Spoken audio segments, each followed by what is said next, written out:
So we are now back to our regularly scheduled programming with a Superman comic a day. And today we're on Action Comics number 11, The Black Oil Well. This is a return to the low stakes stories I kind of enjoy, though this one has a fairly big difference with the other low stakes stories.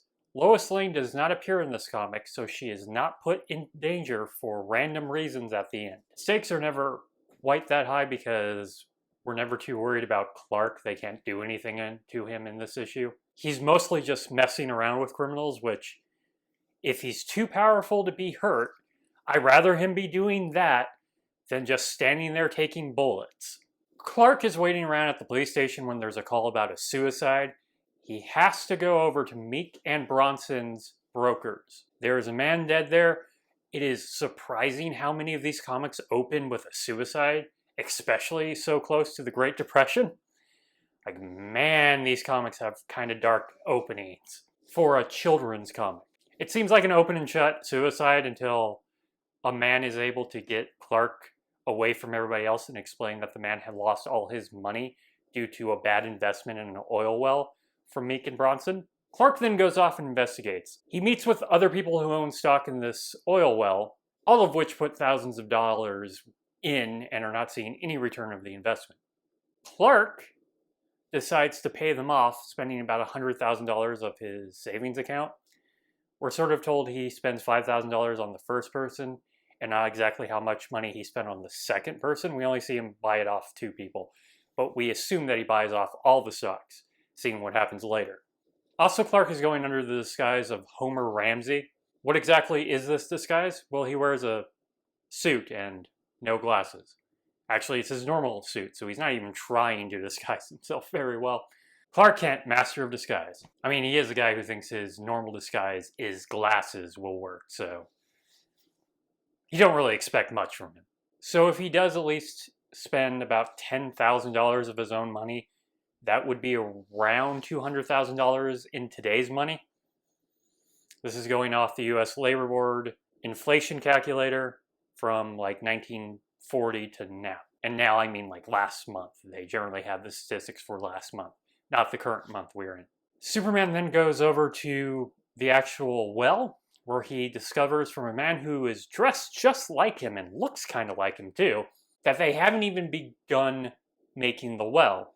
The stockbrokers have figured out that they could make a lot of money just selling the stock than actually spending money making the well. So Homer Ramsey takes the job, and over the night, he starts building the oil well. One little problem here, he does choke out the night watchman. Feels very wrong for Superman. It would feel kind of wrong for Batman. At least he would have some sort of knockout gas. There's this whole attempt at a conflict that he's not going to be able to finish making the well in time. He does right before daylight. Now the thing is just pumping out oil.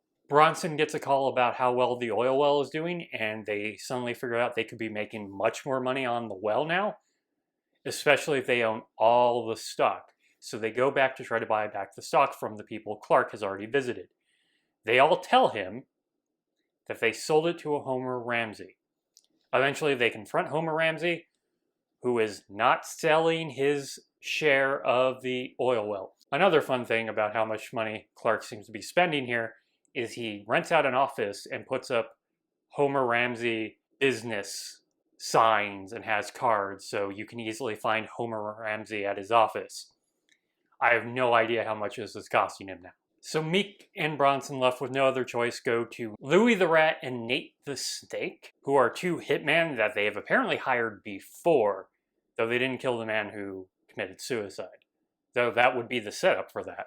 They go to take care of Homer Ramsey, they put him in a car, they take him out in the middle of nowhere, and they shoot him. Clark pretends to go down, but as soon as they let down their guard, he starts picking them up and swinging them around.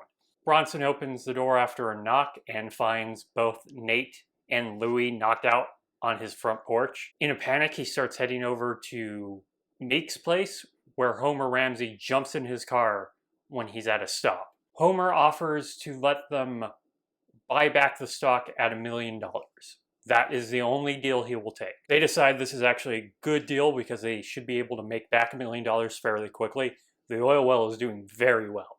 As soon as the deal is struck, Homer Ramsey leaves, becomes Superman. You know, bright blue costume, red cape, Superman.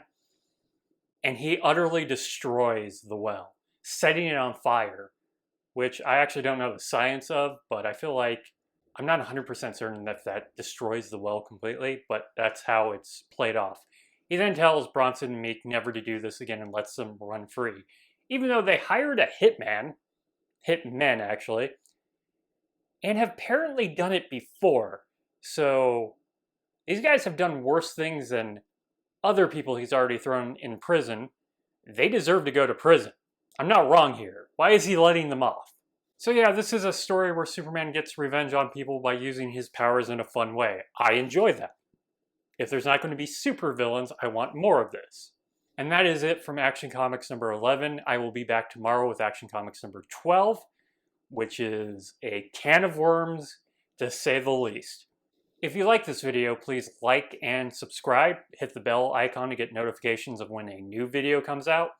Subbing really helps, so I know how much of an audience I'm going to have. And I'll talk to you guys tomorrow